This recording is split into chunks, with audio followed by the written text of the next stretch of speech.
Say you've tried everything in your fitness journey, gone to the gym, dropped your calories, but your weight's still going nowhere. Have you considered that you might have a damaged metabolism?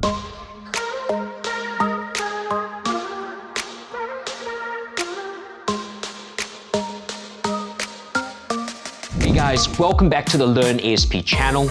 It's Ben here, and today we'll be focusing more on this topic of a damaged metabolism. So what exactly is a damaged metabolism? How do you get that?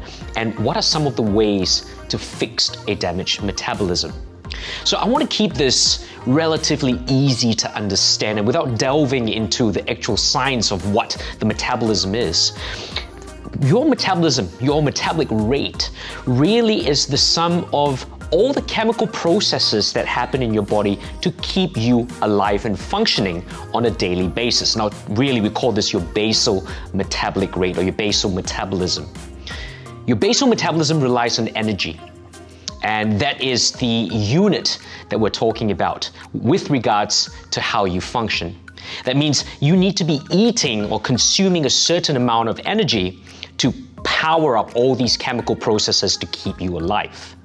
A damaged metabolism comes about when you are unable to do so, when there is a disruption in energy, whether it's energy absorption or the energy production, so much so that this doesn't add up. Now, when we talk about energy, often we refer to calories as a unit of measure of this energy. So we look at the input, the foods that you consume, and the output. What exactly do you do on a daily basis? Sometimes, especially if you're an individual that's tried extremely hard to lose fat, you may be spending tons of time in the gym, hours on the cardio or training or classes, and you're still not shifting that weight. Now, to couple with this, you may actually be on a really low calorie diet. This might have worked for you for some time, and then you hit this wall, you hit this plateau where your weight doesn't shift anymore. No matter how much you try to drop your calories or increase your output, you see that your body's not changing. And this is exactly what I'm talking about, because this is a disruption in the energy equation. Ideally, if you are eating less and working out more, you should be losing the weight, but you're not. And this is where we look at a damaged metabolism. So, what are some of the ways that your metabolism gets damaged, and how can you step out of it? The first point of overcoming a damaged metabolism is looking at the input. Now, often the input dictates the amount of energy that you consume through the day, through food and drink. And when someone is severely reducing the amount of calories that's taken in, the body reacts to this by adapting, plateauing in its fat loss and weight loss. And also, this could damage the metabolism. So, what is the solution here? There are a couple of ways in how we can overcome this issue. The first way is to increase the amount of calories yet again, because this was first caused by decreasing calories to a point where the body is adapted to the low caloric intake. A good way to overcome this is to increase calories. Typically in the industry, we call this reverse dieting, and this is often done for a lot of physique competitors that have to reduce their calories for competitions. And after the competition, they slowly increase their calories to bring their body back to a baseline healthy metabolism. Now, reverse dieting can be done in numerous ways, one of which is to slowly increase the amount of calories from week to week as they taper out of the show. So for someone who feels that they have damaged their metabolism by cutting down calories, an excessive amount of calories, slowly increase your caloric count from week to week. And this may mean increasing your calories by 100 to 150 calories from one week to another and slowly bringing it up. Often, I have found personally that if you increase your calories by too much, too suddenly, the body will tend to react to that by holding on to all those excessive calories. Remember, because it was first in starvation mode, and so we'll start to hold on to that calories, and this individual may put on a lot of weight at a very fast pace, and that may not be a desirable outcome, especially from a mental point of view. So slowly increase your calories is a good solution. The other solution is macronutrient specific. So individuals, for example, may be on a low caloric count, but specifically cutting out either carbohydrates or cutting out fat. And that's very, very common. So individuals that go on really low carb diets. What this also means is that if they expose their body to carbohydrates or sugars, if they have been on a really low carb diet, their body reacts negatively to that particular macronutrient.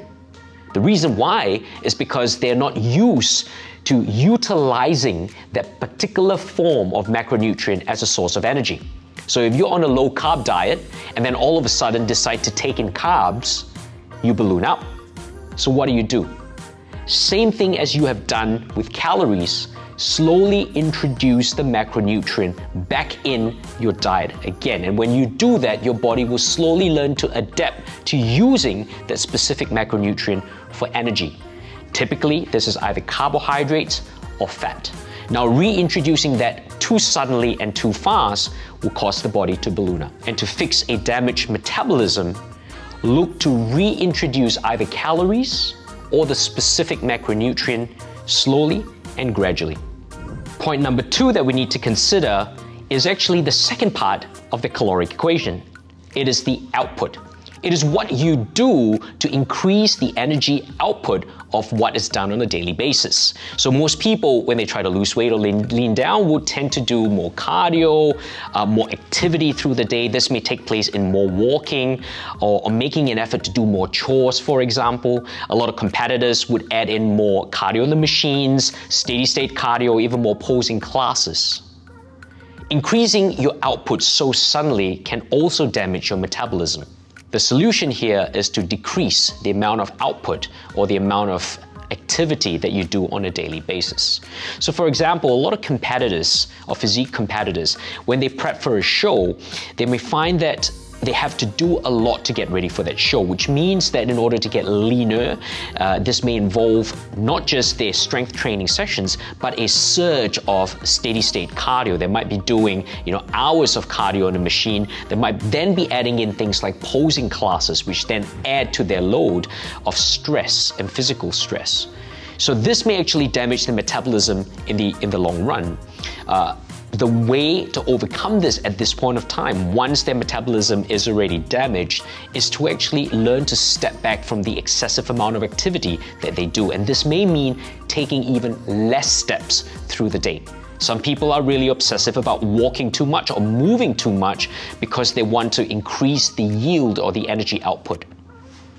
To repair that metabolism, take a step back from what you're doing, spending less time on the machine, or actually giving yourself fixed days where you can do a fixed amount of time of cardio where you can get your maximum output within a certain period of time, and then step away from the output itself, step away from the cardio itself, and give your body a rest. Adequate recovery is going to be great to repair a damaged metabolism. Point number 3 to overcome a damaged metabolism is really to delve into strength training. And that means going to the gym or making sure that you are lifting a load that creates a stimulus for your body to build muscle. Why? Because muscle is metabolically expensive tissue.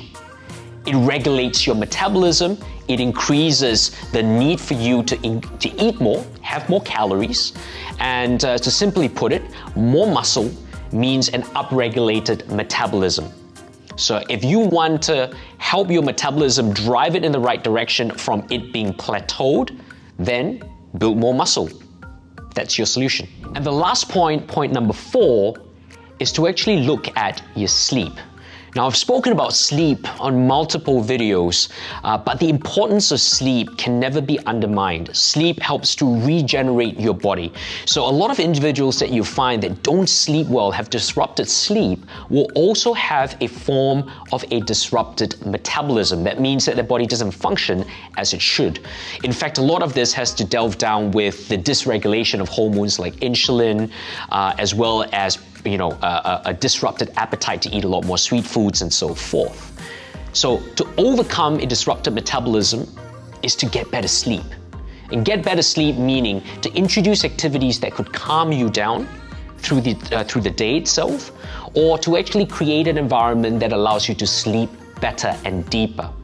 Often that environment may involve not touching your phones or television or computers prior to going to bed, creating a space where it's completely dark because light actually stimulates the photoreceptors in your skin that may keep you awake. So sleeping in what we call a bat cave, right? Or an environment that's completely dark allows you to delve into a deeper sleep.